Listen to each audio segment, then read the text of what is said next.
So hello everyone, Swami Vivekananda AKR chemistry classes में आप सभी का स्वागत है। तो देखिए भाई, हम साइटोक्रोम स्टार्ट कर चुके हैं। ठीक है, मैंने साइटोक्रोम का जो फर्स्ट और सेकंड लेक्चर है, मतलब कि वो थोड़े कम से कम 15-15 मिनट के लेक्चर होंगे, वो मैंने डाल दिया यूट्यूब चैनल पर। आप मतलब कि फॉलो करें, मतलब कि जाके चैनल पर देखें और अपनी स्टडी को कंटिन्यू रखें। ठीक है, तो साइटोक्रोम के मैंने 2 लेक्चर तो डाल दिए हैं, मतलब वो साइटोक्रोम के 15-15 मिनट के लेक्चर होंगे। ठीक है, वो देख लेना। तो हम सेकंड लेक्चर में लास्ट जो था ना, लास्ट जो कर रहे थे, लास्ट टॉपिक वो था स्ट्रक्चर ऑफ साइटोक्रोम। अब स्ट्रक्चर ऑफ साइटोक्रोम में मैंने आपको बता दिया था भाई, जो many different type of cytochromes हमारे पास प्रेजेंट होते हैं। Many different type of cytochrome हमारे पास प्रेजेंट होते हैं, बट हम जो स्टडी करते हैं ना, वो करते हैं ओनली कुछ एक ही हमारे पास साइटोक्रोम्स होते हैं। उनमें क्या क्या है, भाई? Cytochrome ABC। अब साइटोक्रोम ABC में क्या है? साइटोक्रोम ABC में क्या है भाई? जो पोरफायरिन रिंग ही है, मतलब कि उनमें जो एक्टिव साइट है, तीनों में साइटोक्रोम ABC में एक्टिव साइट सेम है। ठीक है, बट जो पोरफायरिन रिंग है ना, वहां पर पोरफायरिन रिंग, उन पे सब्स्टिट्यूशन डिफरेंट है। बट जो पोरफायरिन रिंग है उन पर सब्स्टिट्यूशन डिफरेंट है। ठीक है, और इसके बाद हमने स्टार्ट किया था हमारा जो साइटोक्रोम स्ट्रक्चर है उसको। तो उसमें क्या देख रहे थे हम देख रहे थे साइटोक्रोम A कौन सा होगा, साइटोक्रोम B कौन सा होगा, साइटोक्रोम C कौन सा होगा। तो उसमें ओनली कुछ नहीं करना भाई, R1 R2 R3, बस ये इन 3 ग्रुप का तुमको याद होना चाहिए। और जो 5th कोऑर्डिनेटेड और 6th कोऑर्डिनेटेड पे आएगा, कोऑर्डिनेशन पे आएगा ना, वो मैं आपको लास्ट में जब कोऑर्डिनेशन केमिस्ट्री कराऊंगा, इसकी अभी ये खत्म होते ही साथ, ये साइटोक्रोम ABC स्ट्रक्चर खत्म होते ही साथ, उस टाइम आपको मैं कोऑर्डिनेशन केमिस्ट्री में बता दूंगा इसमें कि कौन कौन से जो 5th और 6th लिगेंड प्रेजेंट है यहाँ पर। ठीक है, वो भी बता दूंगा। ठीक है, एक तो हैंड स्टडी नहीं होगा भाई, बता देता हूँ, पहले ही बता देता हूँ, एक हैंड स्टडी नहीं होगा। 6th में आपको उस टाइम बताऊंगा। ठीक है, S है, बता देता हूँ, S है, लेकिन कहाँ से आएगा वो S सल्फर, वो बताऊंगा। ठीक है, तो भाई हम सबसे फर्स्ट अब करते हैं साइटोक्रोम A। देखिए भाई, साइटोक्रोम A में क्या होता है? साइटोक्रोम A में, ये जो साइटोक्रोम ABC में करवा रहा हूँ ना, ये सभी काम आने वाले हैं। इलेक्ट्रॉन ट्रांसफर चेन होते हैं जो बॉडी में, इलेक्ट्रॉन ट्रांसफर चेन, ये एनिमल प्लांट बैक्टीरियाज में पाया जाता है। तो उनकी बॉडी में जो हमारे इलेक्ट्रॉन ट्रांसफर चेन होती है ना, उस टाइम ये साइटोक्रोम ABC वर्क करते हैं। ये इलेक्ट्रॉन ट्रांसपोर्ट करने का, मतलब ये रिडॉक्स रिएक्शन करते हैं, एक बड़े इलेक्ट्रॉन लेते हैं और फिर इलेक्ट्रॉन को छोड़ देते हैं, मतलब कि रिडॉक्स रिएक्शन करवाते हैं अपने अंदर। ठीक है, तो साइटोक्रोम A में क्या देखना है हमको? कंप्लीट स्ट्रक्चर भाई यही बनाना है, ABC तीनों का। बस R1 यहां पर क्या होगा साइटोक्रोम A में? CH double bond CH2, cytochrome A में होगा भाई ये। ठीक है, ओके। अब यहां पर R2 क्या होगा? आइसोप्रीन यूनिट C18H30OH, ये क्या होगा भाई? Isoprene unit, isoprene unit. ठीक है, ओके। उसके बाद जो R3 होगा यहां पर, वो क्या होगा भाई? CHO, क्या होगा? CHO। तो ये जो स्ट्रक्चर है ना, ये लिख लो, आप नोट डाउन कर लो इस चीज को। साइटोक्रोम A के लिए जो R1 होगा वो होगा अल्कीन, मतलब कि अल्कीन इथीन। ठीक है, इथाइन बोलते हैं बेसिक से, CH डबल बॉन्ड CH2। ठीक है, और जो हमारा R2 होगा, इथीन बोलना आप इसको। ठीक है, और उसके R2 होगा वो होगा आइसोप्रीन यूनिट, जो कि क्या होगा? C18H30OH। ठीक है, और जो R3 होगा वो क्या होगा भाई? CHO, aldehyde group. ठीक है, एल्डिहाइड ग्रुप। ठीक है, तो ये था साइटोक्रोम A के लिए। अब देखिए, अगर आपको साइटोक्रोम B बनाना है, साइटोक्रोम B, अब साइटोक्रोम B में क्या होगा? अब जो साइटोक्रोम B है उसके अंदर क्या होगा? उसके अंदर देखना भाई, जो हमारा R1 है, उसके अंदर जो हमारा R1 है वो हो जाएगा भाई CH डबल बॉन्ड CH2, और जो हमारा R2 है वो भी ये सेम रहेगा, CH डबल बॉन्ड CH2। मतलब कि साइटोक्रोम B में R1 एंड R2 इक्वल है, R1 और R2 साइटोक्रोम B में इक्वल रहेंगे, मतलब दोनों सेम ही रहेंगे। ठीक है, दोनों सेम ग्रुप प्रेजेंट होंगे। और R3 क्या होगा भाई?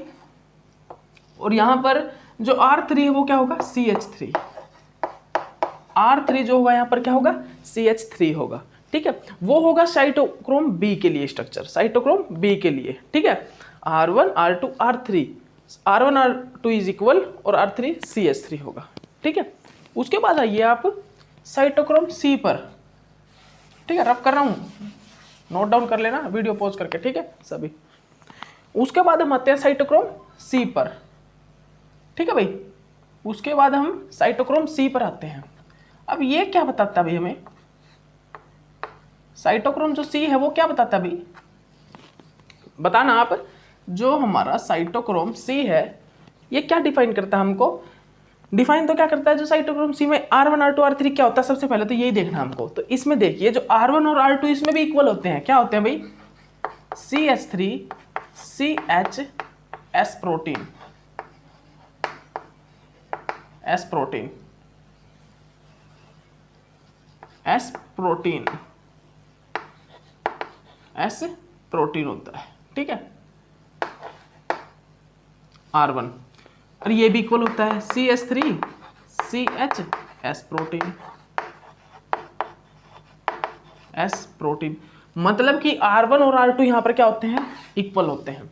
साइटोक्रोम सी में R1 और जो हमारा R2 होता है वो क्या होते हैं, इक्वल होते हैं।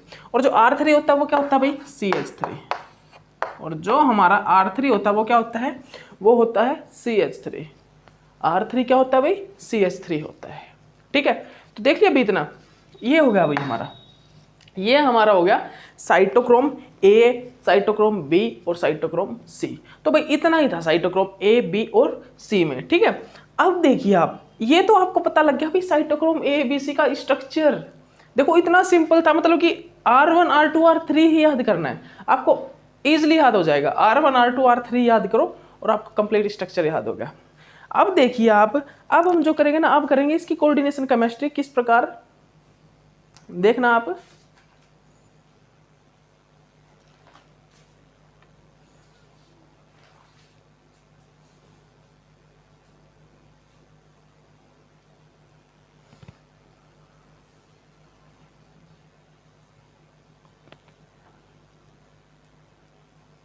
अब देखना भाई, अब जो स्ट्रक्चर तो आपने बना लिया होगा, स्ट्रक्चर जो आपने बना लिया होगा पॉसिबल है ये तो आराम से, ठीक है। ओके, तो रफ कर देते हैं भाई इसको,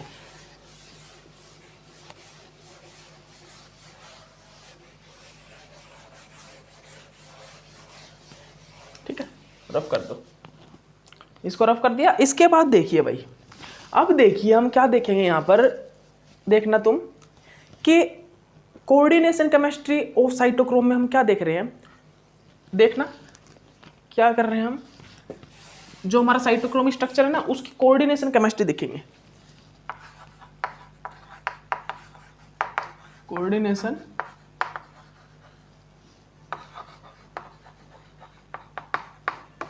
केमिस्ट्री ऑफ साइटोक्रोम, ठीक है।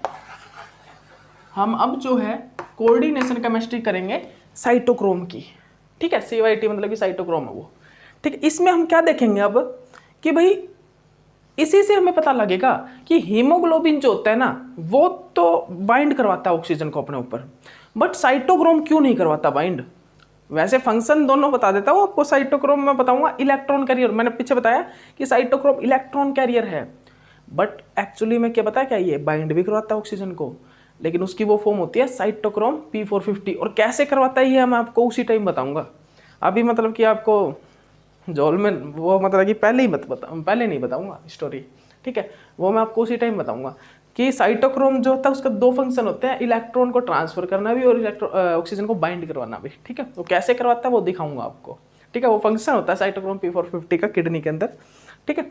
तो देखिए अब जी साइटोक्रोम P450, साइटोक्रोम जो होता है और हीमोग्लोबिन तो क्या करता है, ऑक्सीजन को बाइंड कराता है, बिकॉज वो जो है पेंटा कोऑर्डिनेटेड होता है। क्या पेंटा कोऑर्डिनेटेड, वहां पर एक कोऑर्डिनेशन साइट एम्प्टी होती है, बट जो साइटोक्रोम होता है वो हेक्सा कोऑर्डिनेटेड होता है, जिसके कारण वहां पर आयरन के पास कोई कोऑर्डिनेशन साइट बचती ही नहीं, एम्प्टी नहीं है, जिसके कारण वहां पर आयरन जो है इलेक्ट्रॉन ट्रांसफर करता है। क्या करता है भाई, वहां पर इलेक्ट्रॉन जो है मतलब जो आयरन है वो इलेक्ट्रॉन को क्या करता है, इलेक्ट्रॉन को ट्रांसफर करता है, ठीक है। आइए आपको दिखाते हैं। तो चलिए, आप कोऑर्डिनेशन केमिस्ट्री कर रहे थे ना, तो देखिए, तो 4 ये देखिए सिंपली बना लीजिए, मैंने वो रफ कर दिया था, कोई नहीं, सिंपल ये वाला बना लो। आपको वो तो चीज़ बताई थी मैंने, सब्स्टिट्यूशन तो बताई दिया ना पीछे वाले में। अब देखना भाई, यहाँ पर साइटोक्रोम में जो 4 नाइट्रोजन है ना, 4 जो नाइट्रोजन है वो तो पाइरोल रिंग के, तो 4 डोनर एटम जो है, 4 डोनर एटम वो तो है पाइरोल रिंग के, ठीक है। 4 डोनर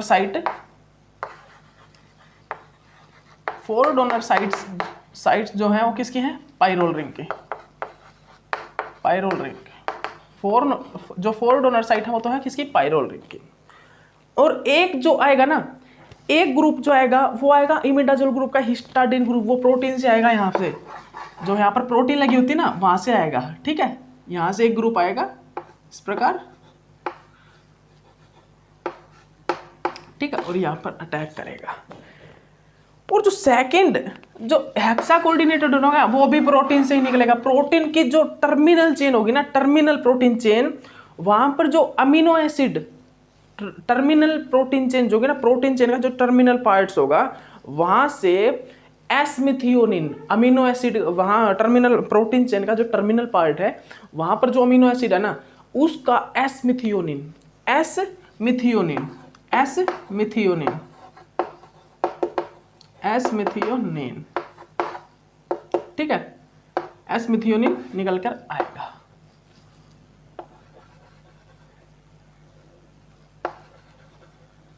वहां पर क्या होगा भाई? एस मिथियोनिन आकर यहां पर अटैच होगा। अब देखिए, अब मैंने भाई स्लो करवा रहा हूं, इसीलिए करवा रहा हूं ताकि आपको एक एक चीज समझ में आई अच्छे से। अब देखिए भाई, मैंने कोऑर्डिनेशन केमिस्ट्री आपको बता दी कि एक तो क्या है, 4 डोनर साइट्स है पाइरोल रिंग की, और 1 है एन हिस्टाडीन, ठीक है। जो प्रोटीन से आएंगे ये सभी, ये जो प्रोटीन है ना बाहर, प्रोटीन की प्रोटीन चेन है वहां से, मतलब कि ये ग्रुप्स आएंगे। और 1 जो है S methionine terminal protein chain part, जो प्रोटीन चेन का टर्मिनल पार्ट है वहां पर जो अमीनो एसिड है उस अमीनो एसिड से निकल के आएगा क्या? एस मिथियोनिन, एस मिथियोनिन, ठीक है। अब देखिए आप, अब मैं क्या बताना चाहता हूं कि सुनिए, जो यहाँ पर जो आयरन है ना, आयरन वो जो है हाई और लो स्पिन दोनों में रहेगा। हाई स्पिन में भी रह सकता है और लो स्पिन में भी रह सकता है, बिकॉज क्योंकि यहाँ पर स्ट्रॉन्ग फील्ड लिगेंड अटैच है, एस मिथियोनिन। कौन सा? एस मिथियोनिन, ठीक है। कौन सा अटैच है? एस मिथियोनिन अटैच है, ठीक है।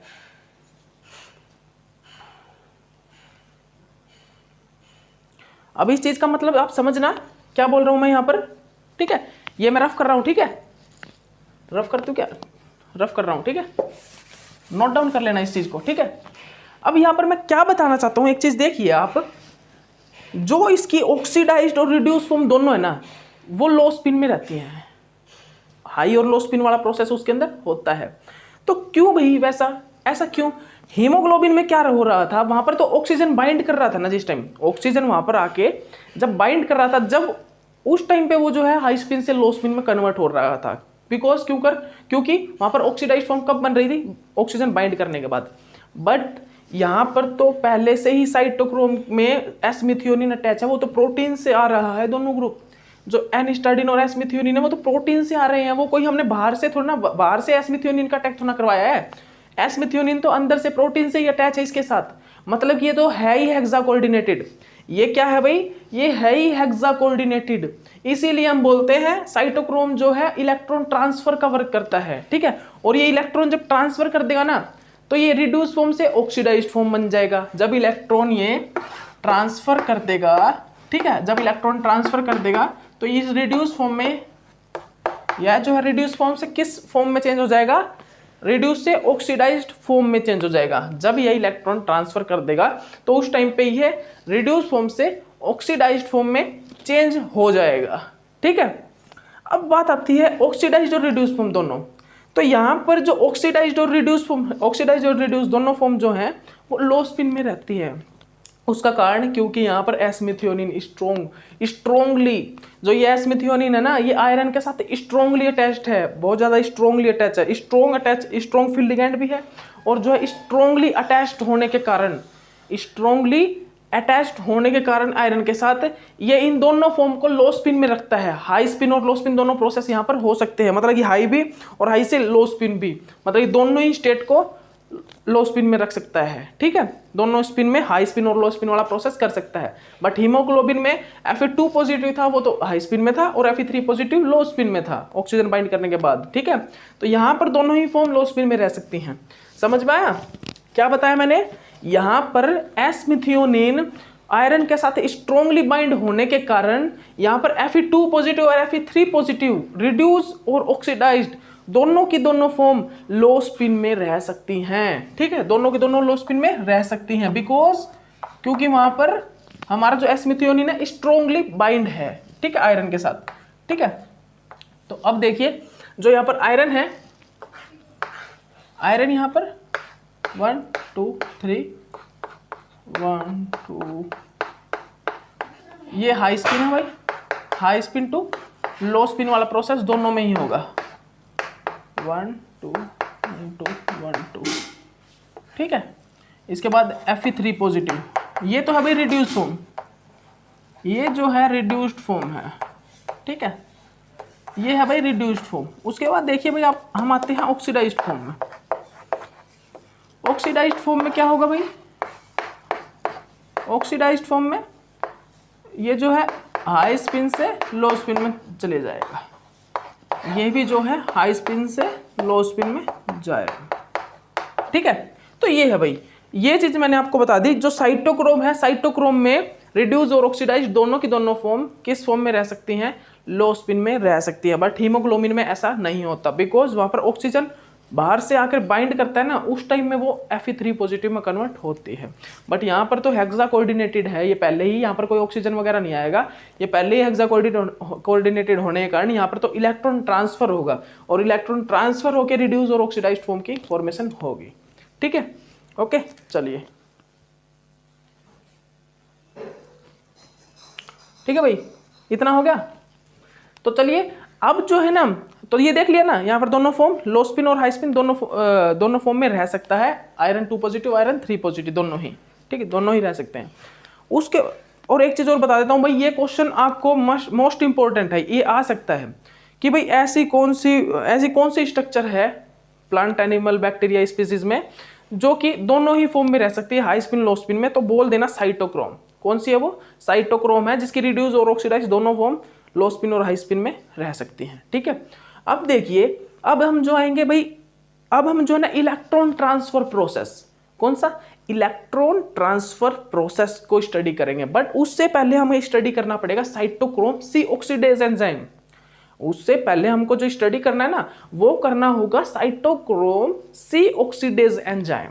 अब ये साइटोक्रोम सी ऑक्सीडेज एंजाइम होता क्या है, ये चीजें चलो आपके साथ डिस्कस करते हैं। ठीक है, चलिए इसको रफ कर रहा हूं भाई, वीडियो को पॉज करके सभी एक एक पॉइंट जो भी मैंने बोल लेना, एक एक पॉइंट को कॉपी में नोट डाउन कर लेना, क्योंकि कहीं से भी किसी पॉइंट, अगर तुम एक एक पॉइंट को नोट डाउन करोगे, उसको रिवाइज करोगे ना बार बार, तो ही आपके assignment easy to easy solve out हो पाएंगे। इजीली सोल्व करोगे आप, मतलब कि आप ये देखोगे मेरे सारे क्वेश्चन सोल्व हो रहे हैं। भाई ये बात अलग है कि जिस डिसीज के बारे में, जिस मेटल के बारे में मैंने यहाँ पर नहीं पढ़ाया होगा ना भाई, वो क्वेश्चन सोल्व आउट होगा आपसे, नहीं, ऐसा नहीं होगा। डिसीज वगैरह के बारे में असाइनमेंट में कुछ क्वेश्चन करवाऊंगा, तो उन क्वेश्चन को आप मतलब देख लेना भाई, कौन सी डिसीज में कौन सा मेटल एटम होता है। तो 2 3 4 5 क्वेश्चन है वो मैक्सिमम बायो इनऑर्गेनिक केमिस्ट्री में, 4 5 क्वेश्चन है इस टाइप के, जो भाई मेरे को भी नहीं आते थे, तो मैंने तो पूछा था किसी से। ठीक है, एक भाई ऐसा होता है कि सभी क्वेश्चन ऐसा जरूरी नहीं है कि असाइनमेंट में अगर 200 के 200 हमको आते हो। ठीक है, तो 4 5 क्वेश्चन ऐसे भी निकल आते हैं असाइनमेंट में जो भाई हमको भी नहीं आते। ठीक है, वो हमको पूछने पड़ते हैं किसी से, या फिर हमारा माइंड उस टाइम उस क्वेश्चन पे नहीं लग पाता। ठीक है, ओके, तो चलिए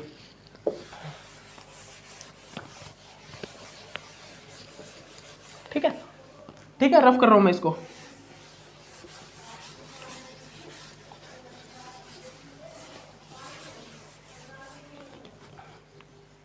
एक मिनट रुकिए, वीडियो देख लेते हैं कितनी होगी।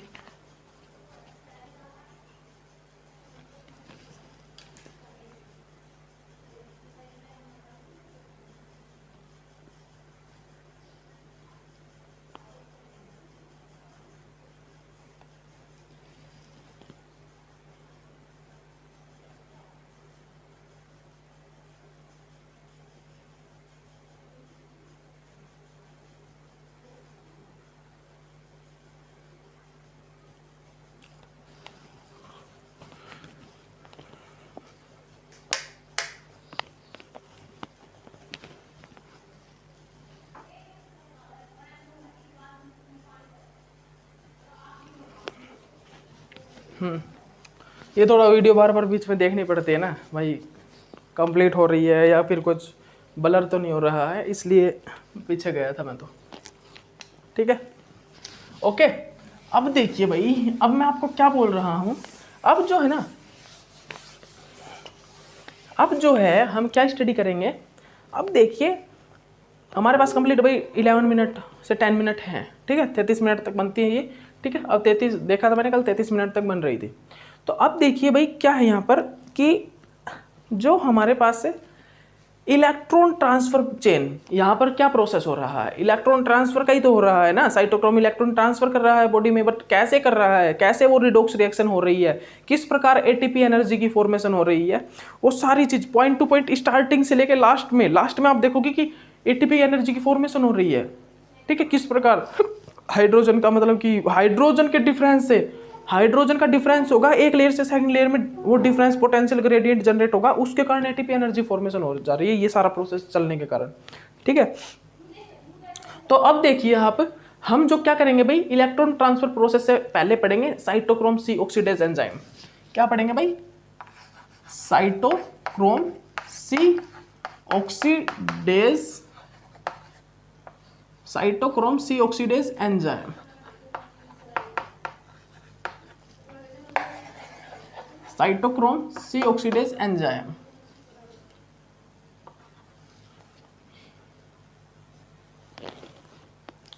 साइटोक्रोम सी ऑक्सीडेज एंजाइम, ठीक है, साइटोक्रोम सी ऑक्सीडेज एंजाइम, ठीक है। तो अब देखिए भाई साइटोक्रोम सी ऑक्सीडेज एंजाइम को सबसे पहले तो देखिए आप क्या होता है ये।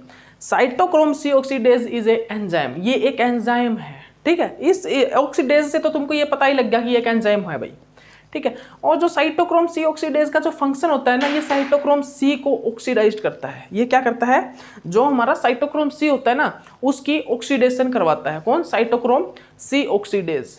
कौन करवाता है भाई, जो हमारा साइटोक्रोम सी ऑक्सीडेज होता है, वो साइटोक्रोम सी की, मतलब cytochrome C oxidase cytochrome C की ऑक्सीडेशन करवाता है, ठीक है, okay.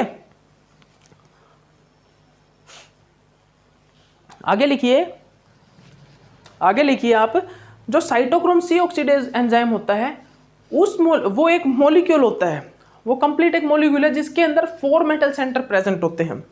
Cytochrome C oxidase enzyme एक मॉलिक्यूल है जिस मॉलिक्यूल के अंदर 4 मेटल सेंटर होते हैं। बनाइए, 4 मेटल सेंटर होते हैं, वो कौन कौन से भाई, बनाइए आप।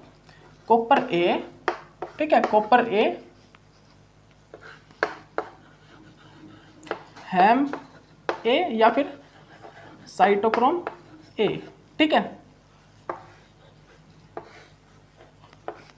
हैम A3 या फिर साइटोक्रोम A3। उसके बाद भाई कॉपर बी, ठीक है। यहां से क्या होगा भाई, इलेक्ट्रॉन, ये एक बॉक्स के अंदर बंद कर लेना भाई, याद रखना, इसको एक बॉक्स के अंदर बंद कर लेना, क्योंकि एक मॉलिक्यूल है ना ये, और इस एक मॉलिक्यूल के अंदर ही एक क्या है, ये चारों के चारों मेटल सेंटर है। फर्स्ट मेटल सेंटर, सेकंड, फिर थर्ड, फिर फोर्थ। कॉपर है यहाँ पर आयरन है, यहाँ पर आयरन है, यहाँ पर कॉपर है, ये 4 मेटल सेंटर प्रेजेंट है, ठीक है। यहाँ पर क्या होगा, इलेक्ट्रॉन आएगा, कॉपर ए के साथ रिएक्शन करेगा, ठीक है। फिर इलेक्ट्रॉन ये जो अपना इलेक्ट्रॉन ट्रांसफर करेगा इसको, ठीक है, इसको ट्रांसफर करेगा, ये अपना इलेक्ट्रॉन ट्रांसफर करेगा हैम A3 को, ये अपना इलेक्ट्रॉन ट्रांसफर करेगा कॉपर बी को, और फाइनली फिर हमारी जो रिएक्शन हो जाएगी। ये जो प्रोसेस है ना, ये वाला जो process cytochrome C oxidase enzyme, ये मैं बता देता हूँ, थोड़ा सा बता देता हूँ इसके बारे में, अभी पूरा डिफाइन भी करूंगा, लेकिन ये जो यूज होता है ना, ये इलेक्ट्रॉन ट्रांसफर प्रोसेस में यूज होता है इसका, ये इलेक्ट्रॉन ट्रांसफर प्रोसेस में यूज होते हैं। हमने यहाँ पर साइटोक्रोम ए, कॉपर ए, पता है क्यों लिखा, क्योंकि ये दोनों है ना, ये दोनों ये इलेक्ट्रॉन ट्रांसफर करवाने में हमारी हेल्प करेंगे। इलेक्ट्रॉन को ट्रांसफर करने में टर्मिनल जो पॉइंट होगा ना, टर्मिनल पॉइंट रिडॉक्स रिएक्शन का, वहां पर ये होंगे, और वहां पर ये हमारी हेल्प करेंगे इलेक्ट्रॉन को ट्रांसफर करने में। और ये जो दोनों है ना, ये दोनों ऑक्सीजन को बाइंड करके रखेंगे, ये दोनों जो है ऑक्सीजन को बाइंड करके रखेंगे, और जैसे ही हमारा ऑक्सीजन, जैसे ये दोनों जो है क्या करेंगे, ऑक्सीजन को बाइंड करके रखेंगे। एक मिनट रुकना,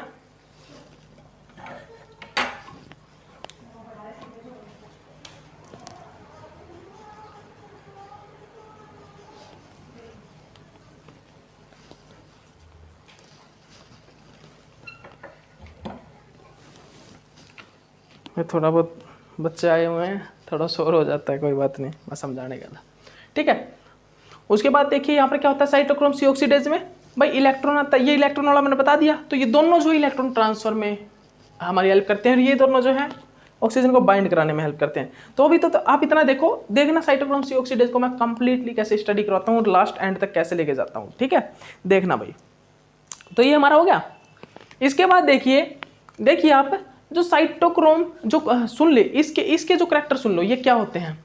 जो कॉपर ए और हैम ए और साइटोक्रोम ए होता है ना, वो मैंने आपको बता दिया, वो फंक्शन, उनका जो फंक्शन होता है वो इलेक्ट्रॉन को ट्रांसफर करते हैं। इनका जो फंक्शन है इलेक्ट्रॉन को ट्रांसफर करना है। और जो हैम ए3 और कॉपर बी है वो ऑक्सीजन को बाइंड करते हैं। ठीक है, आप लिख लें एक जगह पे कॉपर ए और copper A and ham A cytochrome A. इनका जो फंक्शन होता है वो क्या होता है भाई, इलेक्ट्रॉन को ट्रांसफर करना। इलेक्ट्रॉन को ट्रांसफर करना इनका फंक्शन होता है। उसके बाद जो आता है हमारे पास, उसके बाद क्या आता है भाई हमारे पास, उसके बाद आता है हमारे पास हैम ए3 या फिर साइटोक्रोम ए3। ठीक है, और जो आता है कॉपर बी आता है। इनका जो फंक्शन होता है ना, ये क्या करते हैं, O2 को बाइंड करवाते हैं। ये O2 को अपने ऊपर बाइंड करते हैं। ठीक है, ये जो भी चीज़ बोल रहा हूँ ना, लिखवा रहा हूँ, ये चीज़ आप लिख लेना, नोट कर लेना कॉपी में। ठीक है ना, कॉपी में नोट होना चाहिए सब कुछ। ठीक है, रफ करना में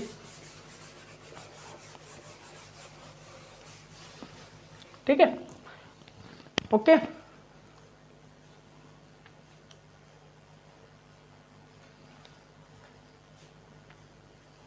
तो अब देखिए, आपको थोड़ा सा हिंट दे देते हैं, थोड़ा सा ही दूंगा, ज़्यादा नहीं दूंगा। देखिए क्या होता है इसके बाद भाई, हमारा जो इस प्रकार ये क्या होता है, माइटोकॉन्ड्रिया के अंदर जो बाइलेड मेंबर इनर मेम्ब्रेन होती है, मेम्ब्रेन सेल, वहाँ पर जो इनर मेम्ब्रेन सेल होती हैं, उनके अंदर क्या चलती हैं, उनके अंदर ही हमारे प्रोटीन्स होते हैं। ठीक है, उनके अंदर क्या होते हैं भाई, हमारे प्रोटीन प्रेजेंट होते हैं। उन प्रोटीन्स के अंदर ही रिएक्शन चलती है, मतलब जो साइटोक्रोम इन प्रोटीन के अंदर होते हैं। तो यहाँ से इलेक्ट्रॉन आता है, इसमें जाता है, ये इसको देता है, ये इसको। ठीक है, तो क्या होता है भाई, जो कॉपर ए और साइटोक्रोम ए, जो कॉपर ए और साइटोक्रोम ए ना, वो टर्मिनल वाला जो ये प्रोटीन होता है ना, यहाँ पर प्रेजेंट होते हैं। और ये जो साइटोक्रोम ए और कॉपर ए, आपको भी पता है, जो लास्ट वाला प्रोटीन है वो साइटोक्रोम ए ही होता है। ये वाला था, ये क्या था, cytochrome B, cytochrome C1, cytochrome C, cytochrome ए।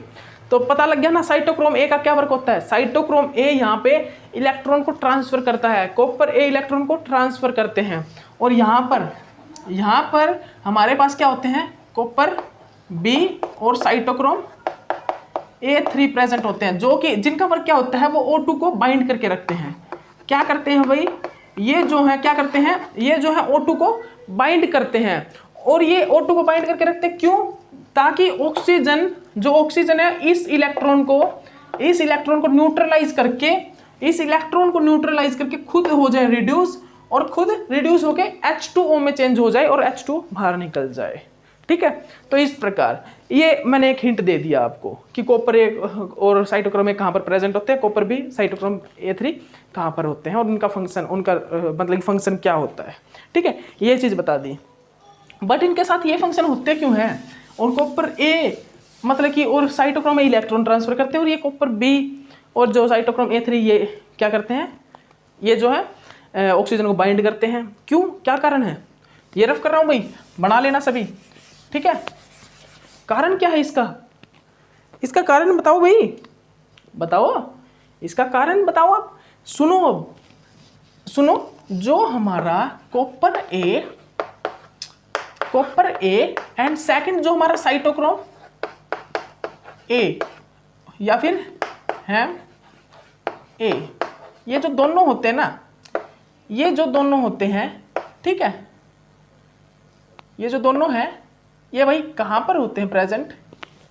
ठीक है, ये जो प्रेजेंट नहीं, ये जो दोनों है ना, इनके पास कोऑर्डिनेशन साइट एम्प्टी नहीं होती, एम्प्टी कोऑर्डिनेशन इन दोनों के पास नहीं होती। ये जो है हेक्सा कोऑर्डिनेटेड होता है, और ये मेरे ख्याल से टेट्रा मतलब कि इसकी ये टेट्राहेड्रल या स्क्वायर प्लानर स्ट्रक्चर बनाता है कॉपर, और ये कंप्लीटली मतलब कि इसकी सभी कोऑर्डिनेशन साइट कंप्लीट फील्ड होती है। ठीक है, यहाँ पर एक भी एम्प्टी साइट नहीं होती, इसमें भी एक भी एम्प्टी साइट नहीं होती, जिसके कारण इनका जो फंक्शन होता है वो क्या होता है, इलेक्ट्रॉन को ट्रांसफर करना होता है। जिसके कारण इनका जो फंक्शन होता है इलेक्ट्रॉन को ट्रांसफर करना होता है। उसके बाद जो थर्ड है वो आता है हमारे पास कॉपर बी, और जो है फोर्थ नंबर पे जो आता है साइटोक्रोम A3 और हैम A3। ठीक है, हैम A3। इनका जो फंक्शन होता है ना, क्या होता है, O2 को बाइंड कराना। तो अब भाई आप ही बता दो क्यों होता है, बिकॉज इनके पास एम्प्टी साइट प्रेजेंट होती है। ये पेंटा कोऑर्डिनेटेड और ट्राई कोऑर्डिनेटेड होता है, ये पेंटा कोऑर्डिनेटेड और ये ट्राई कोऑर्डिनेटेड होता है, जिनके कारण मतलब क्या होता है, इनके पास एक कोऑर्डिनेशन साइट एम्प्टी होती है और वहां पर ऑक्सीजन बाइंड हो जाता है। ठीक है, तो ये होते हैं इनके एक प्रकार से ये मतलब कि कारण होते हैं जिसके कारण यहाँ पर ये तो इलेक्ट्रॉन ट्रांसफर करता है और ये O2 को बाइंड करवाता है। ठीक है, ओके। तो ये तो हो गया भाई हमारा साइटोक्रोम सी ऑक्सीडेज एंजाइम। ये क्या हो गया हमारा, साइटोक्रोम सी ऑक्सीडेज एंजाइम हो गया। ठीक है, अब हम करेंगे इलेक्ट्रॉन ट्रांसफर प्रोसेस। अब हम जो स्टार्ट करेंगे, अब हम करेंगे भाई इलेक्ट्रॉन ट्रांसफर प्रोसेस को स्टार्ट। ठीक है, एक बार वीडियो देख लेते हैं कितना हो गया।